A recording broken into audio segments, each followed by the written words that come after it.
Hello students, good morning. विद्यार्थियों, आरोह भाग एक काव्यखंड की आपकी अध्याय 15 कविता है घर की याद। मैं आज आपको घर की याद कविता का अर्थ बताने जा रही हूँ। तो देखिए, घर की याद। आज पानी गिर रहा है, बहुत पानी गिर रहा है, रात भर गिरता रहा, प्राण मन गिरता रहा।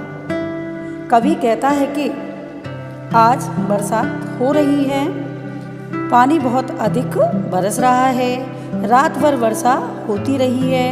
ऐसे में मेरा मन और प्राण घर की याद में घिर रहे हैं। बहुत पानी गिर रहा है, घर नज़र में तिर रहा है, घर के मुझसे दूर है जो, घर खुशी का पूर है जो।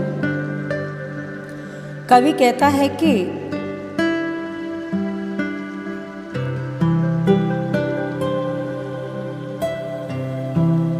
मेरी नज़रों में मेरे घर और घर के सदस्य तैर रहे हैं। एक एक करके सबकी याद आ रही है। मेरा घर खुशियों का भंडार है, परंतु दुर्भाग्य से वही आज मुझसे बहुत ज़्यादा दूर है।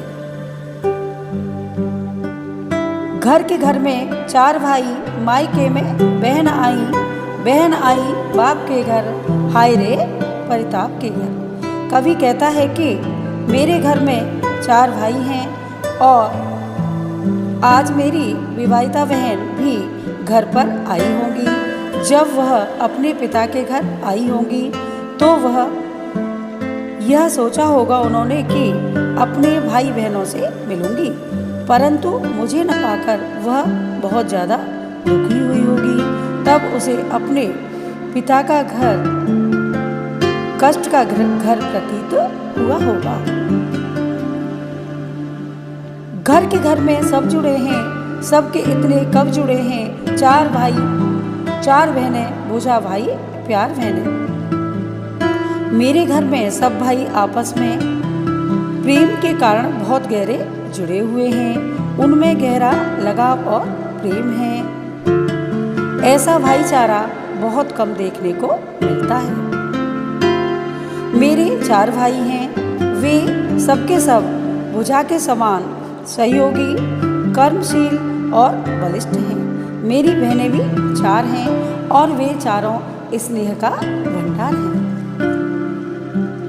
और माँ बिना पढ़ी मेरी, दुख में वह घड़ी मेरी, माँ के जिसकी गोद में सिर रख लिया तो दुख नहीं फिर। कवि कहता है कि मेरी माँ बेचारी अनपढ़ है, वह मेरे वियोग में दुख में डूबी हुई होगी। वह इतनी ममतामयी है कि यदि मैं उसकी गोद में एक बार सिर रख लूँ तो फिर मुझे कोई भी दुख नहीं होता, अर्थात कोई भी दुख मेरे पास तक नहीं फटकता। माँ की जिसकी स्नेह धारा का यहाँ तक भी पसारा, उसे लिखना नहीं आता जो कि उसका पत्र आता।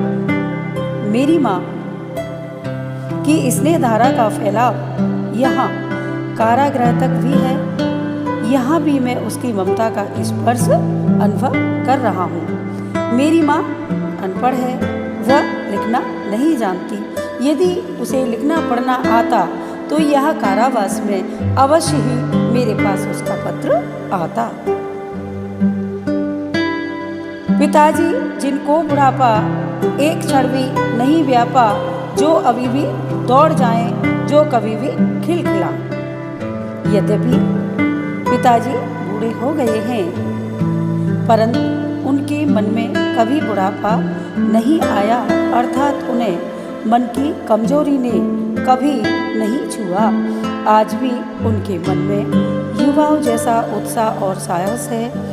शरीर से भी वे इतने स्वस्थ हैं कि आज भी लंबी दौड़ लगा सकते हैं। इस उम्र में भी वे खिलखिला करके हंसते हैं। मौत के आगे न हिचकें, शेर के आगे न बिचकें, वोल में बादल गरजता, काम में झंडा लरसता। उनके मार्ग में मौत जैसी भयंकर बाधा भी आ जाए तो वे हंस करके उसका मुकाबला करने में सक्षम हैं। उसका किसी प्रकार का भय न वे मानते हैं। सामने आते शेर को देखकर भी वे घबराते नहीं हैं। आज भी उनकी आवाज़ में कड़क हैं। बोलते हैं तो दूर दूर तक बादल की गरज के समान उनकी आवाज़ सुनाई पड़ती है। जिस समय वे काम करने लगते हैं तो उनके मन में आंधी तूफान जैसी स्फूर्ति आ जाती है।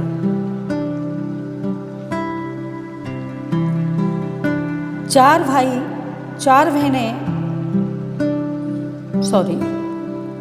आज गीता पाठ करके दंड 260 करके खूब मुर्गत हिला लेकर मूठ उनकी मिला लेकर मैं सोच रहा हूँ कि आज जब मेरे पिताजी रोज की तरह गीता का पाठ करके तथा 260 दंड बैठक लगा करके व्यायाम के लिए मुर्गत हिलाकर तथा उनकी मूठों को मिलाकर छत से नीचे आए होंगे तो उनकी आंखों में अवश्य ही मेरी याद आई होगी।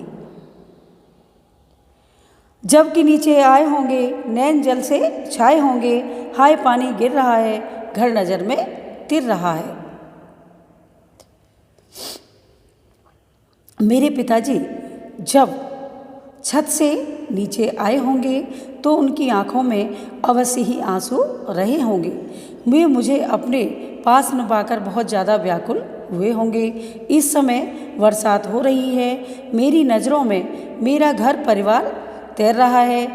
मुझे अपने सभी घर के सदस्यों की बहुत ज़्यादा याद आ रही है। चार भाई चार बहनें, बुझा भाई प्यार बहनें खेलते या खड़े होंगे, नज़र उनकी पड़े होंगे।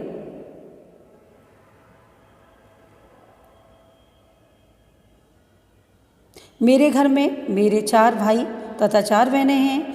मेरे भाई के समान सहयोगी और कर्मठ हैं। बहनें प्यार की भंडार हैं। मैं जानता हूँ कि ये सब भाई बहन जब घर में खड़े होंगे या खेल रहे होंगे तो मेरे पिताजी की नज़र में अवश्य ही पड़े होंगे। तब उनकी क्या दशा हुई होगी मैं भलीभांति जानता हूँ।